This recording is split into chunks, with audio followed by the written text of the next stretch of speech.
64-летняя Февзия Куртнебиева лечит людей с помощью методик, которыми искусно владели наши предки. Многому ее научил отец, который занимался этим до депортации в Крыму, а затем и в местах ссылки. Один из таких старинных методов – послеродовое пеленание женщины. Женщина, беременная женщина, ближе к родам, то есть у нее, как объясняла бабушка, беркема качала диета.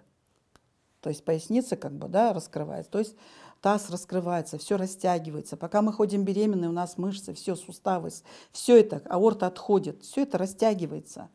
И вот этим методом все это оставляют на место.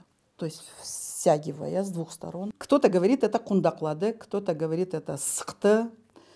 То есть после родов женщину парят, и потом два человека простыни это все вставляют на место. У послеродового пеленания есть свои тонкости и определенные этапы, рассказывает Февзия Куртнебиева. Обычно это происходило на 3-4 день после родов. По тем временам парили. А сейчас можно просто под горячим душем как-то попарить, то есть размягчить кости.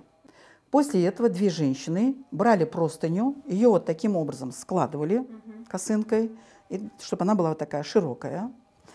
И начинали, кто-то начинал с пальцев ног, кто-то начинал с коленок. Мы начнем с пальцев ног. Две женщины садятся на пол с двух сторон, ногами упираются на тело и максимально начинаем стягивать. Раз, два, три. Угу. Так двигаемся вверх. Раз. Дальше.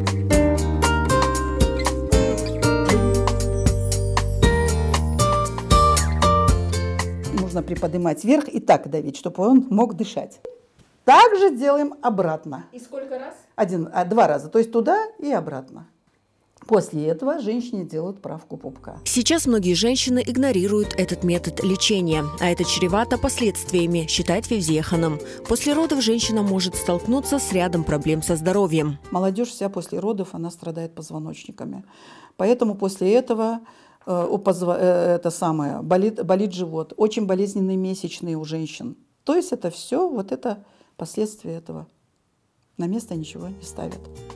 Считается, что послеродовое пеленание помогает женщине не только быстрее восстановить здоровье, но и принять психологически свой новый статус. По мнению Февзии Куртнебиевой, такие старинные методы лечения нужно сохранять и передавать молодым поколениям.